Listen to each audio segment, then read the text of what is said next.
Hey guys, Joshua Peterson here, Peterson Electric. Wanted to do a YouTube video on this. It is on sheds. That's what it's going to be about. The video is just a couple days before Christmas on 2019. I apologize. Every time I do a video, there's always somebody hammer drilling or a semi. Anyways, I'll try to talk as loud as I can for you guys that follow us. We appreciate you following us. Some of you guys will probably try to nitpick this by code, and I get it. But I think there's something that you have to keep in mind, which is common sense after 20 years.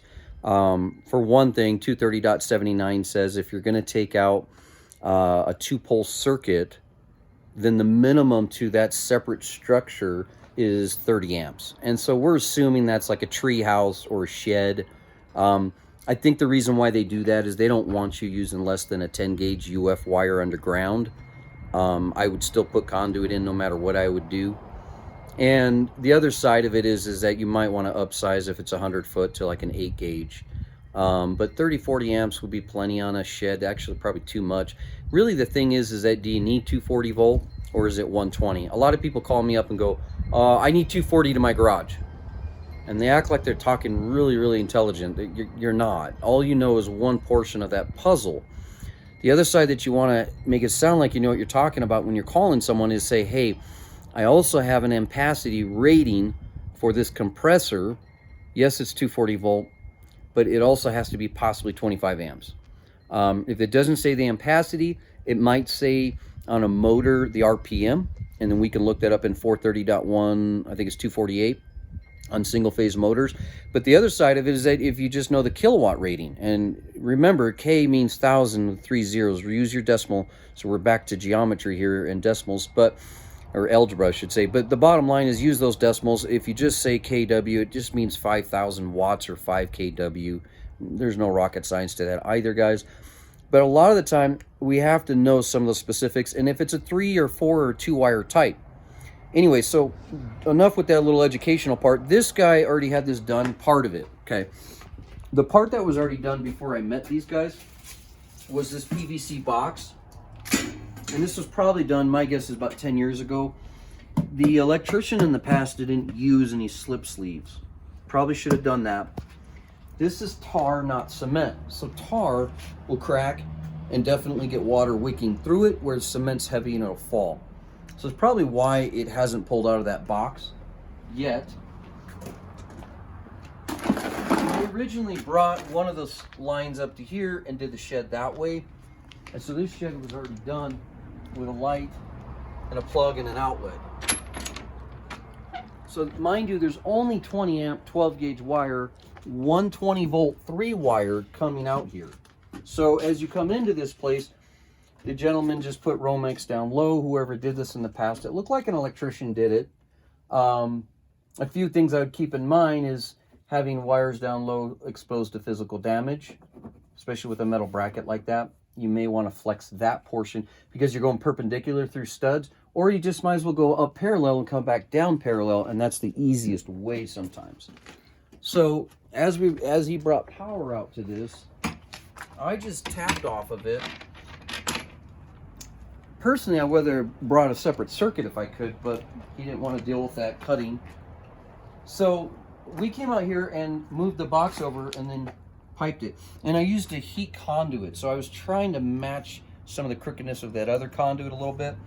Anyways, I heated it back, came way back here and came up. He told me just come across here to here, and I don't really like trip hazards, especially when somebody's getting ready to retire and one day they're going to be flat on their face. So you know, if you can bend it around, great. This green stripe means schedule 80. Do I need a slip conduit on this? No. If you did, you could do a joint between these two, but I just heated it up. I really needed my 4 foot box than my 2 foot, because then I could have bent it a little better. And also I would have done 30 foot next time and gone up to here then instead. But anyway, so I put an outlet out here. Mind you, when you're wiring a shed, the definition to most cities is going to be 180 square foot, 8 by 10, or maybe a 10 by 20. Or a 10 by 10. It's going to be about 200 to 210 square foot. Then at that point, you may have to have little pylons put in and an inspection. If you're bringing power to do detached structure, you're supposed to have an inspection as well. If there's already power out there, it's up to you. If you're hiring an electrician, they're probably just going to do it by code and maybe not worry about that. But a structure is defined as a separate piece of, well, it could be defined actually with a footer or pylons. So I don't know if this is really considered a structure, but it is sitting on pre-treated wood, but it is a detached technical building. Anyways, getting into splitting hairs. But you're supposed to have a disconnect outside on all structures. So if you put a GFI, there's your disconnect. Pretty generic, right? Well, the bottom line is that you're going to put a WRTR in-use cover, rated outlet, in-box, and a cover and a bell box. Use your Minilax straps to keep your ice from coming down into the back of it. Sorry, let the semi pass. Then that GFCI protection will come this way. Now, coming into the shed, the only piece of wire I've got exposed is right here. Again, I ran out of conduit. Otherwise, I would have put it right against the joist. That's going to come up, and then you're going to keep to the top of your rim. So if he goes and drywalls and insulates this, all of it's going to be out of the way. The only thing I have to do is take out 2 screws, move this smart box over, and now he can flush, put in a corner here, and my wires can move up because I don't have anything going down. So I did prepare for that in the future if he wants to. You do have to have your GFCI stickers. These do not have to be wet rated in here. You're not going to hose down the inside of your shed. It is technically dried in. Again, don't split hairs. So we're going to have GFCI protect out there to here. So everything is GFCI'd, including the lights. This is just a simple in-use fixture. It's got a cover that protects a GU24 base, 120 volt, CFL bulb, runs about 14 watts. So if he hits it, it should protect it. Right here, I did put a switch on the out front here. I could have done a photo eye, just right here in the eyeball. So yeah, those are probably not the best bulbs. He can go buy himself some par 38s if he wants, but they should do fine out here in the cold. Again, I went ahead and put another outlet over here. That way, if he does decide to drywall, he can go that way with more plugs if he decides to, but it looks like it's turning into a barbecue bike shed. I doubt he'll even use this much power.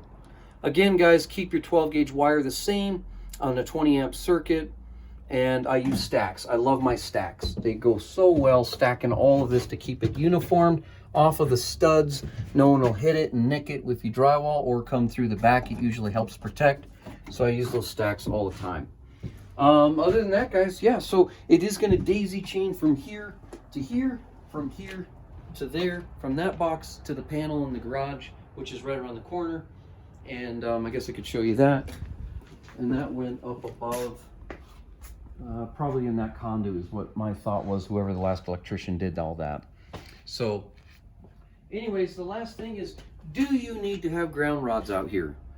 If you're dealing with an inspector and he wants to be super anal, yes, some people will be like 2 ground rods for that structure, 2 ground rods for that structure, 2 ground rods for the house. I think we're getting redundant, right? And I think you might actually hit something underground rather than help out in that situation.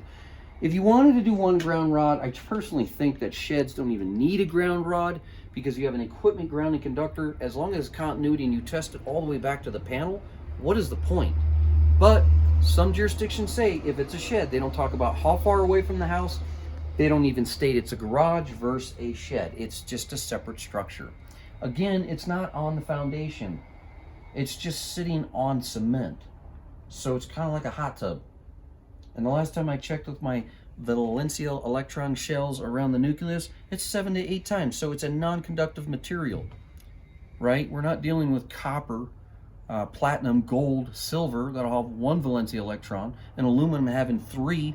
So it is an insulated item. There is no conductivity. The only thing I think the reason why they want that is because of ground rod strikes. So if you say, hey Josh, I'd like to do that anyways, okay. Make sure your underground locates are good. Make sure you get yourself out a big old hammer drill and get through that tar. And then you drive that 8-foot ground rod, which is going to be about way up here. And you get that down to an acorn size. And next time, put a 2-gang bell box here. Okay. And then it's really hard to find yourself a 2-gang in-use cover, and this side of the in-use is blank. Sometimes they have that. But you would need a 2-gang bell box cover, and you would need to run that number 6-gauge wire up into that 2-gang to have your ground connect here to your EGC. Now, you've got an 8-foot ground rod with a number 6 gauge copper wire, bare, the size of your finger, but then going back to the panel, you have a 12 or 14 gauge ground all the way to the panel.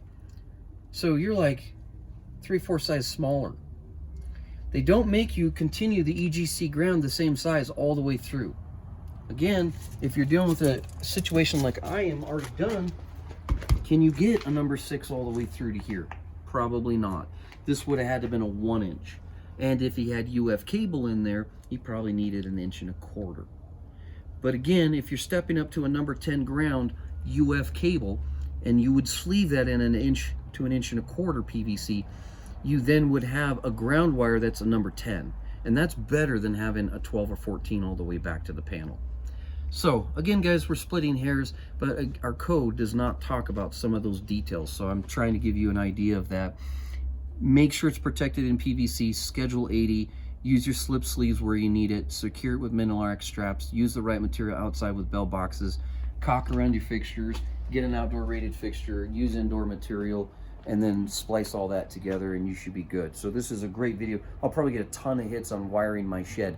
Now if you guys say, hey, I want to get power from here to my shed over and it's tarred, you're going to be at Home Depot renting a saw. And you're probably going to go from here to here in your shortest distance of 10 foot. And then you're going to have to fill that with, I guess, a tar guy. Cement you would chip out. Maybe Home Depot sells a mixed tar thing. I don't know, maybe you're filling it with cement, but you get a channel, and once you get to there, then you pipe across there. Otherwise, you have to do it all pre and before, like these guys did here. You could daisy chain 2 sheds or 3 sheds the other way, and you could come here to here, which is 5 foot, and do that channel. But mind you, the drainage of the water in the gutter in that channel is going to make that sink over time. So, you know, you get the back end of a little tampering tool and pound that down, and then barely get that into the tar, but you scratch it in. You don't have to be more than about 1 inch to the top of the conduit, but I've never put UF cable without it in a conduit or TH wire, because it will eventually sink and cut that wire, and all the sheds or whatever you wired are going to be out. So this rule still applies to doing like a tree house for the kids. But if you're doing a treehouse for kids, you're probably going to want to put Smurf Flex blue ENT pipe through it, so that way kids aren't taking a saw when you're not looking and getting into it, right? Because Dad locks his shed out. So if you're in a treehouse, you may want to wire that with PVC. But I use a heat box, and I think I've showed you that in my other videos. Anyways, it's in the truck, but it's a 2-foot by Greenlee heat box, and it was about $500, and it works really well. But on those big bends, you're going to want that $1,100 box that's 4 foot long, that does up to 3 inch, because it'll take that 3/4 and it'll just get it to be a really long 4 foot sweep of a nice bend, rather than trying to heat it and move it, heat it, move it, heat it, move it, or cut the conduit and then have to bend it, because you can't bend once you get a 90, you know, once you already heated it up. Anyways, guys, thanks for joining us. Hope you have a good day.